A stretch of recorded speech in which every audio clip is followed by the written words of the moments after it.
بله بینران طبعا في مجارة للرشاوة كردستان ناكوكي آليين سياسي طالها فيشتنا في ناكوكي أنكو نوان أفناكيكي وصا برفرابنا بيقمان شر فيزيكي وشر نفسي وقرتن رباندن أفيد سبيكريا طبعا هر كسك بيبو دچارچوبه دیالوگا کردی در انجام باشا بن لهرزي باقي تاقي روش قراب تربو طبعا اسماعيل رشيد اندام كوميتا سياسية بارتيا كتيا كردستان لسوريا او دها دقل منه بله كايك اسماعيل ام ببينين ايدي روش بفياوية كايك اسماعيل ايدي للروشابة كردستان براستية يعني افنوشا بردام ام دخويني راباندنا خلكي قرتنا خلكي شواندنا بارجين آليين سياسي ایتر بزرچک دار کرنا زاروکان و راباندنا وان و مالباتین وان گلیدی کن hani eve girtine andameki ve gel uğraş bu vi avayı bu geç ve enjamı. سلاف كاربن كردستان 24 شفان نويره براستي اف كرياري هي دي نج ايرودي كاغو بيتي ويه تسهيلات اخر فرد كريه تر كردستان سوريا نبي اراده ملت كردستان سوريا جويت مدى اف كريارانا بردوامن براستي دفع داوي اف كريار بيترد من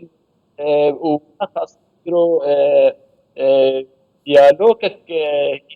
دار نابنا نكتد عاليه حتى بيه دي ام تبينن روبرو او كيار بترتب افجي براسي جيبه جدار بركات اورتاكيد انداب حتى كي كردستان راغهاندنه د کاردکه ام جارا یکی اداویه او بيتخن بن قفاد ويستنجد بدرافيلن ايرو كما سبهت او اوتومبيلك جكدار بيدت او جيوي تيدك او رفاندن او بنجاب كرن دور بين شت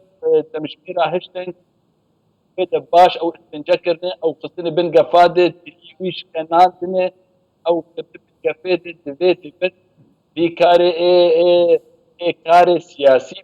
بيت كاري وشمانيت بيت الدرجة بقى بيت رخنا بقيد نكة بشتوي او دور فاضح حتى 20 كيلومتر دوري باجاري حتى كي روشناتي روش افاي باجاري حتى كي او ويتا افيتني ويتا بري وكيندار